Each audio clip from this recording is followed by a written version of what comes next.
यानंतर एक सविस्तर बातमी पाहूया। ईव्हीएम हटाव लोकतंत्र बचाव या मागणीला घेऊन धाराशिव जिल्ह्यातील तांदूळवाडी गावामध्ये राहुल आवारे गेल्या 8 दिवसांपासून आमरण उपोषणाला बसले आहेत। या आंदोलनाकडे दुर्लक्ष केल्याने धाराशिव आणि लातूरमध्ये बस फोडण्यात आल्या। काही ठिकाणी रस्त्यावर टायर जाळत रास्ता रोको आंदोलन देखील करण्यात आलं। आंदोलक रस्त्यावर उतरले आणि त्यांनी आंदोलन केलं। आंदोलक असं आंदोलन करत असले तरी प्रशासन किंवा राजकीय व्यवस्थेकडून चर्चेसाठी कुठलेच प्रयत्न केले जात नाहीयेत। त्यामुळे आंदोलक संतप्त झाले असून आम्ही या अगोदर निवडणूक आयोगाचं कार्यालय फोडलं होतं, आता आमचा संयम संपला असून यापुढे तीव्र आंदोलन करू अशी भूमिका या आंदोलकांनी घेतली आहे।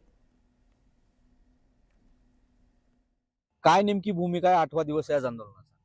आमची एवढीच भूमिका आहे, या निवडणूक आयोगाने बॅलेट पेपरवर निवडणुका घेण्यात यावा आणि जे आमचे आंदोलक पोलीस प्रशासनाने अटक केलेत, या पद्धतीची कारवाई ज्या तत्परतेने तुम्ही बस फोडल्या, रस्त्यावर टायर जाळले म्हणून केली ना, त्या तत्परतेने जर तुम्ही ह्या आमच्या मागणीवर लक्ष दिलं असतं तर ही वेळ आमच्यावर आली नसती आणि निवडणूक आयोगाचं कार्यालय फोडण्याची जबाबदारी संघटनेने घेतली।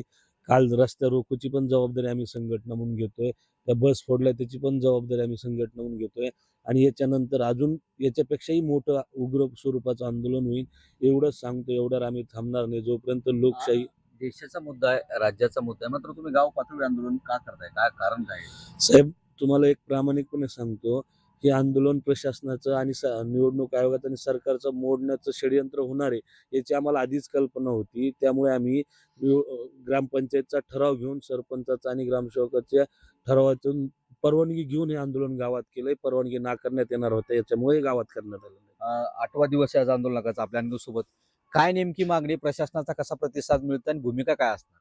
प्रशासनाचा प्रतिसाद याप्रमाणे अजिबात ह्या आंदोलनाकडे लक्ष दिलं जात नाही।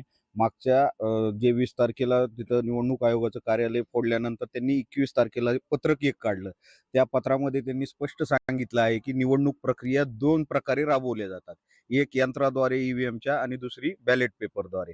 तर आम्हाला जी सोयीस्कर पद्धत वाटती त्यानुसार आम्ही सुलभ जाती म्हणून आम्ही यंत्राद्वारे त्या ठिकाणी राबवतो म्हणून। आणि दुसरा पर्याय असताना आणि जनभावनेमध्ये जनमानसामध्ये आवाज दबलेला असताना जर दुसरा पर्याय तुम्ही अवलंब करत नसताल तर तो एकाधिकारशाही पद्धतीनं जो निर्णय आम्हाला काल पत्रानुसार कळवला आहे, जे की कर्नाटक राज्यामध्ये मंजूर होऊ शकतं, ते आपल्या महाराष्ट्रामध्ये का मंजूर होऊ शकत नाही, हा आमचा खऱ्या अर्थानं पडलेला प्रश्न आहे। एक जर बघितलं तर याला काँग्रेसचे बाळासाहेब थोरात असतील किंवा अनेक वरिष्ठ नेत्यांनी याला विरोधी पक्ष नेत्यांनी संपर्क केलाय, मात्र सत्ताधारी असतील किंवा प्रशासनातले अधिकारी याकडे फिरकलेले नाही। त्यामुळं नेमका हा प्रश्न कसा सुटणार आहे याकडे सगळ्यांचं लक्ष लागलंय। सागर जाधव सह बालाजी न्यूज मराठी